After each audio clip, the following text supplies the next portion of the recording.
Story 1. The Aisle Stalker. It was past midnight when Jessica pushed open the heavy glass doors of her local Walmart, the faint whoosh of the automatic system greeting her with a stale blast of conditioned air. The store always smelled faintly of disinfectant, cardboard, and the odd mix of fast food drifting over from the subway tucked by the entrance. Normally, she avoided late-night shopping trips, but her fridge was bare, and with her schedule packed from double shifts, midnight was the only time she could grab the few groceries she needed. Inside, the world felt hollow.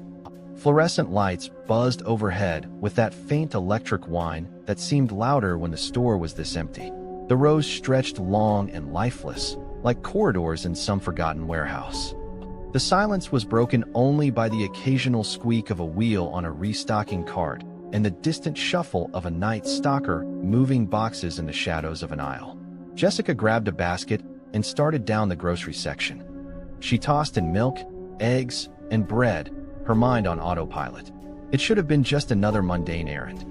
But from the corner of her eye, she noticed movement at the far end of the aisle. A man. He stood still, half hidden in the glow of the overhead lights. His hoodie was gray, stained with dark patches she couldn't identify. The hood was pulled low, shadowing most of his face. He wasn't holding a basket, didn't have a cart. He was just standing there. Jessica slowed, then forced herself to keep moving. She told herself it was nothing. Maybe he was waiting for an employee. Maybe he was looking at something on the top shelf. Still, unease tightened in her chest. She turned into the next aisle, glancing back once. He was gone. Relief trickled in, but it was short-lived. When she turned into the cereal aisle, she froze. He was there again, standing at the opposite end. Not walking, not browsing, just watching. Jessica's stomach clenched. She gripped the basket tighter and avoided his gaze, pretending to study the brightly colored boxes of cereal. Her heart drummed hard enough she could hear it in her ears. She grabbed the first box her hand touched and moved quickly on. Maybe it was coincidence, she thought. Maybe he just happened to need something in the same aisles. But when she entered the next section, her breath caught. There he was. Again. Already there, waiting. His posture hadn't changed. His hood shadowed his face, but she could feel the weight of his stare. It was direct, unblinking, intentional. Her mouth went dry. She swallowed hard and tried to keep calm. She didn't want to panic over nothing. She turned briskly into another aisle, walking faster this time. But the pattern repeated. Each new section she entered, he was there. Waiting. Watching. She abandoned the idea of finishing her list. The groceries in her basket would be enough. All she needed to do was get to checkout, pay, and leave. Her pace quickened, sneakers squeaking against the linoleum. The aisles felt longer now, stretching endlessly. The hum of the lights bore down, the silence heavier with each step. When she finally reached the front, the registers glowed softly under their suspended lamps. Only one lane was open. A cashier, a young woman with tired eyes and long braids, was scanning items for a customer with a cart full of snacks. Jessica forced herself not to look back as she stepped into line. Her chest rose and fell rapidly, but she tried to mask it, placing her basket on the belt with steady hands. "You find everything okay?" the cashier asked, her voice flat with exhaustion. Jessica nodded quickly. Yes. The customer ahead finished, and Jessica paid as fast as she could.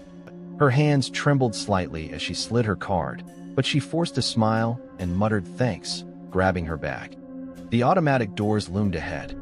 Beyond them stretched the parking lot, a wide open sea of empty spaces bathed in the orange glow of lampposts. Her car sat alone, a dark island near the far end. Jessica tightened her grip on the bag and walked briskly toward the exit. The glass doors parted with a soft whoosh, releasing her into the cool night air. Her shoes clicked against the pavement. Each step echoed too loud in the emptiness. She quickened her pace, refusing to glance back at the store. Her car keys dug into her palm as she clutched them like a weapon. Halfway to her car, she heard it. The automatic doors sliding open again. Her heart stopped. She turned her head, just enough to see. The man in the hoodie stepped outside, empty-handed, walking straight toward her. Jessica's body jolted into action. She broke into a sprint, her grocery bag swinging wildly against her side. Her car keys rattled in her grip as she jabbed the button for the unlock, the faint chirp of the alarm echoing across the lot. Behind her, she heard footsteps. Steady, deliberate, not running, walking. It was worse than a chase. His pace was unhurried, like he already knew she wouldn't get away. Jessica fumbled with the handle, yanking the car door open so fast she nearly tore it off its hinges. She dove inside, slamming it shut, her breath ragged. The man was halfway across the lot now, still walking, his face hidden by the hood. Jessica jammed the key into the ignition, twisting hard. The engine sputtered, coughed, then roared to life. She locked the doors with trembling fingers and threw the car into reverse. Her headlights cut through the darkness, illuminating him. He stood still now, caught in the twin beams, his hooded head tilted ever so slightly. Jessica's skin crawled. She slammed the car into drive and sped toward the exit, her tires screeching against the asphalt. She didn't dare look in the rearview mirror until she was back on the highway, the Walmart lights shrinking behind her. Only then did she allow herself to breathe, her chest heaving with sobs of relief. But even as the miles rolled by, she couldn't shake the image of him, standing in the headlights, unblinking, as if watching her flee was exactly what he wanted. The next morning, Jessica barely slept. Her mind replayed the night on a loop, every detail sharper in memory. The way he appeared in each aisle, the silence of his stare, the deliberate pace of his walk across the parking lot. She told herself it was over. She'd gotten away. He hadn't touched her. He hadn't spoken. It was just a strange man, maybe mentally unstable, maybe a creep, but nothing more. Still, when she left her apartment later that day, she checked the street twice before locking the door. Her car sat in its usual spot. Nothing unusual. But as she slid inside, her eyes caught something in the rearview mirror. A smudge. On the inside of the back windshield. A handprint. Large. Pressed hard enough that every finger was visible. Jessica's stomach flipped. She spun around, hard in her throat. The back seat was empty. But the handprint remained. Her fingers shook as she touched it. The glass was clean, except for that mark. It hadn't been there yesterday. Her breath quickened. Last night, when she had been running to her car, when the doors had opened behind her, he hadn't been outside yet. He had already been inside. She didn't shop at Walmart again. Story 2. The child in the toy aisle. The overnight shift at Walmart was always the hardest. The hours between midnight and 4 dragged on forever, filled with endless zoning, straightening rows of merchandise, restocking shelves, pulling misplaced items from one department back to their rightful homes. Lena hated zoning the toy aisle most of all. During the day, it was alive with noise and chaos. Children tugging on their parents' hands, pleading for action figures or dolls, toddlers tossing boxes from carts, laughter and tantrums blending into the soundtrack of retail hell. But at night, the aisle transformed. Rows upon rows of motionless faces. Plastic smiles. Hundreds of toys lined up in silence, their eyes reflecting the fluorescent lights above. In the stillness of the empty store, it always felt like they were watching her. It was 1:47 a.m. when Lena found herself in the middle of the toy section, dragging her tired feet down the long aisle. She pushed a misplaced basketball to the side with her foot, straightened a row of Barbies, adjusted a Hot Wheels display. Her mind had gone numb from the monotony, drifting somewhere between exhaustion and autopilot. That's when she heard it. A giggle. High-pitched. Playful. A child's laughter. Lena froze, her hand still on a Barbie box. Her eyes darted down the aisle. Empty. She exhaled, shaking her head. Maybe it was her imagination. Sometimes she thought she heard things this late. Snippets of conversations that weren't there, footsteps in the distance. The brain played tricks when the store was this quiet. But then it came again. A giggle. Louder. Closer. Lena turned, scanning the shelves. Nothing. She squinted down toward the end of the aisle, and just for a second, she thought she saw movement. A small figure darting past the corner where the toys met the seasonal section. Her stomach tightened. A child? At this hour? She set her zoning card aside and called out, "Hello? Where are your parents?" Silence. Lena walked quickly down the aisle, her sneakers squeaking against the polished floor. She turned the corner. Nothing. The next aisle was empty, just stacks of board games and shelves of puzzles. Then she saw him. A boy, maybe 7 or 8 years old, wearing a faded blue hoodie. He was crouched by the bottom shelf, his head tilted like he was peering at something. "Hey," Lena said gently, though unease prickled her skin. "Are you lost?" The boy didn't answer. He giggled again, the same light, playful sound, and then bolted, darting past the shelves before she could react. "Wait!" Lena jogged after him. "Where are your parents?" Her voice echoed through the empty aisles, bouncing back at her with a hollow tone that made her feel even more alone. She turned the corner. Empty again. Her pulse quickened. She walked faster, scanning each aisle, catching only fleeting glimpses of movement, the shadow of a small figure just out of reach. The giggling echoed, sometimes behind her, sometimes ahead, sometimes impossibly distant. "Kid, this isn't funny," she snapped, frustration mixing with a rising edge of fear. But the laughter continued. Always just around the corner. Always just out of sight. She followed it deeper and deeper into the store, past the toys, past home goods, into the warehouse-like back aisles where only employees usually went. The giggling stopped. She stood in front of the locked emergency exit, its red sign glowing faintly in the dim light. The metal bar was secured with a heavy chain. The boy was nowhere. Her throat tightened.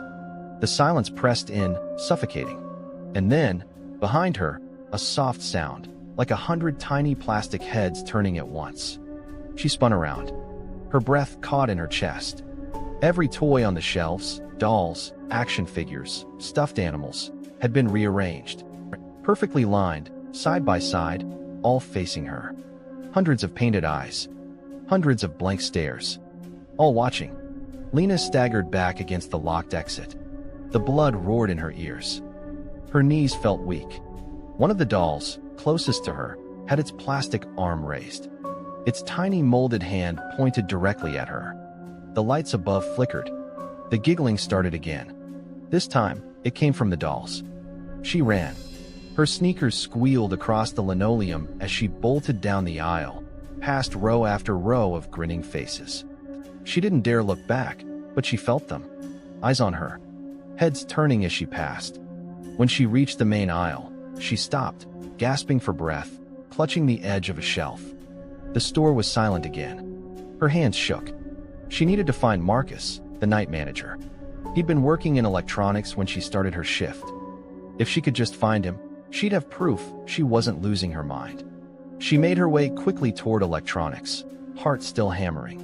Each corner she turned, she expected to see the boy dart out again, that flash of blue hoodie, that maddening giggle. But the aisles remained still. "Marcus?" she called, her voice trembling. No answer. The electronics section was empty. The monitors glowed softly, cycling through advertisements. The register light was off. Her skin prickled. The store felt wrong. She pulled her phone from her pocket, but there was no signal inside the thick walls. She could use the store phone, if she could make herself cross the store to the customer service desk. A soft noise interrupted her thoughts. Not a giggle this time. A shuffle. Slow footsteps, padding against the linoleum. Coming closer. "Marcus?" she called again, her voice breaking. The sound stopped. She swallowed hard, forcing her legs to move. She crept down the main aisle, clutching her phone like a weapon, her eyes darting left and right. The toy section came into view again. Her stomach dropped. The aisle was filled, every inch of the floor lined with toys. Dolls, stuffed animals, action figures, arranged in neat rows that stretched from one end to the other, like an army waiting. And at the far end of the aisle stood the boy in the hoodie. He didn't move, didn't speak, just stood there, head tilted, watching her. Then, slowly, he raised his hand and pointed. Behind her, Lena spun around. The toy aisles on either side were filled with more dolls, more action figures, all facing outward, all staring. Her throat closed. She bolted again, running blind, weaving through housewares and groceries, past end caps and displays, every aisle looking the same. Her lungs burned. The giggling followed, echoing, growing louder. Finally, She stumbled into the break room, shoving the door closed behind her. She leaned against it, chest heaving, sweat dripping down her face. The room was dim, lit only by the glow of a vending machine. Empty. Safe. She slid down the door, hugging her knees, trying to steady her breathing. Minutes passed. Silence. Her body began to relax, her eyelids heavy with exhaustion. Maybe she'd imagined it all. Maybe she'd finally cracked under the fluorescent hum and graveyard hours. Then knock. Knock. Knock. Soft, deliberate, against the break room door. Lena's body went rigid. The giggle followed. High-pitched. Playful. Right outside. She clamped her hand over her mouth, tears stinging her eyes. The knock came again, harder this time. And then, the door handle began to turn. When the morning shift arrived at 6 a.m., Lena's cart was still sitting in the toy aisle, a Barbie box resting on top. The store was silent. The night manager swore Lena must have clocked out early. But when they checked the break room, the vending machine lights were still on, buzzing softly. The door to the room was wide open. Inside, the vending machine glass was shattered. And on the linoleum floor, in neat rows, sat dozens of dolls, facing the door. Smiling.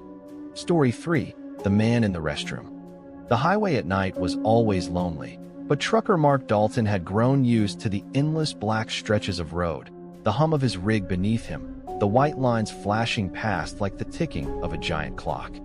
He'd been driving for 14 hours straight, trying to make it to his next drop by morning.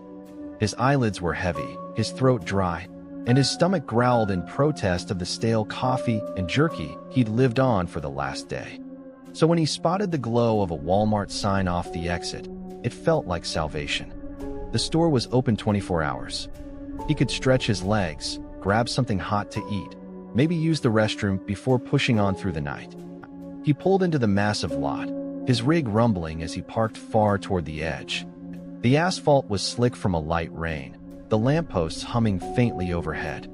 The place looked deserted. A few cars sat clustered near the front, but the sea of empty spaces stretched wide and silent. Inside, the Walmart was even quieter. The automatic doors parted with a weary sigh, spilling Mark into aisles that seemed almost cavernous at this hour. Fluorescent lights buzzed overhead, casting everything in a pale, sterile glow.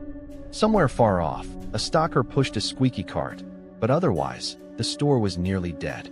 Mark grabbed a pre-made sandwich and a bottle of soda from the cooler near the front, then asked an employee where the restroom was.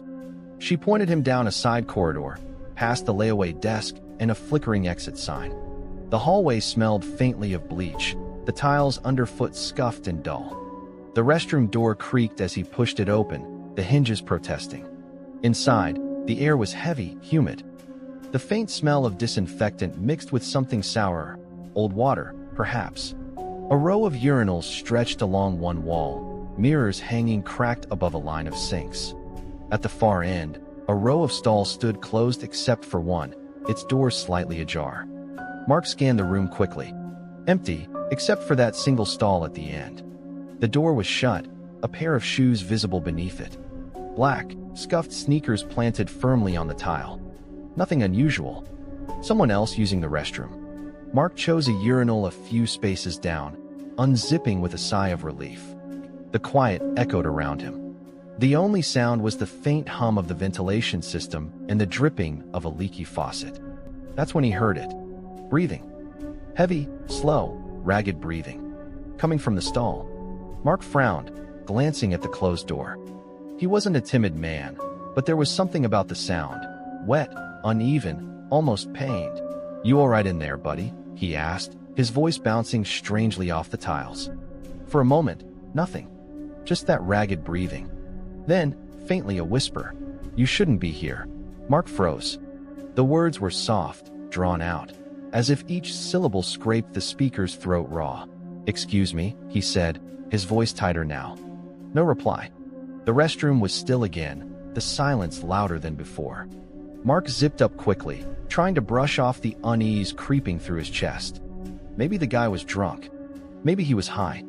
He wasn't about to start something. He moved to the sinks, turning the faucet on, letting the rush of water steady him. He forced himself to glance back at the stall. The shoes were gone. Mark blinked, his chest tightening. He bent slightly, peering under the row of doors. Empty. Every stall stood open, gaping like mouths. His skin prickled. He hadn't heard the stall door open. He hadn't heard footsteps. The guy was just gone.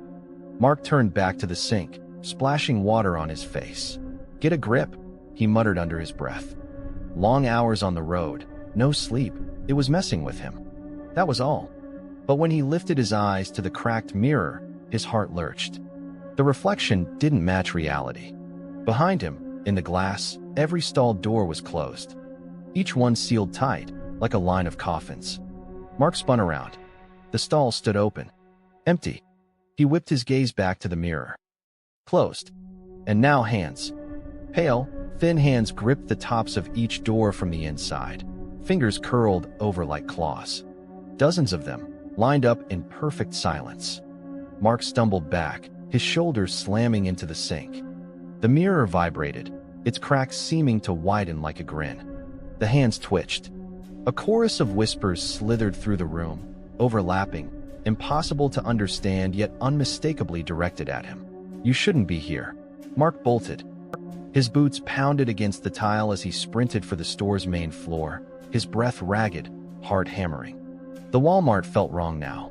Too still. Too quiet. The overhead lights flickered faintly, buzzing like insects. He half ran toward the registers, clutching his sandwich and soda like talismans. The employee at self-checkout looked up, startled. You okay, sir? Mark slowed, trying to mask his terror, forcing a shaky laugh. Yeah, just, restroom's a mess. You might want to check it out. The woman frowned, but didn't press.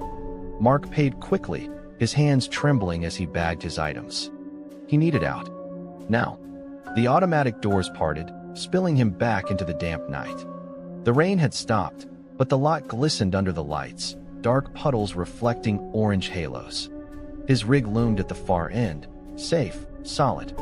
He strode fast, resisting the urge to look back at the store. Every instinct screamed at him to keep moving, don't stop, don't turn around. But halfway across the lot, he couldn't help it. He glanced back. Through the front windows of the Walmart, down the dim corridor that led to the restroom, he thought he saw movement. A pale hand, curling slowly around the edge of the door. Mark didn't stop driving until dawn. But every time he caught his reflection in the rearview mirror, he thought he saw them. Stalls. Closed. Hands gripping the doors. And a voice whispering, just under the growl of the engine, you shouldn't be here. And a voice whispering, just under the growl of the engine, you shouldn't be here.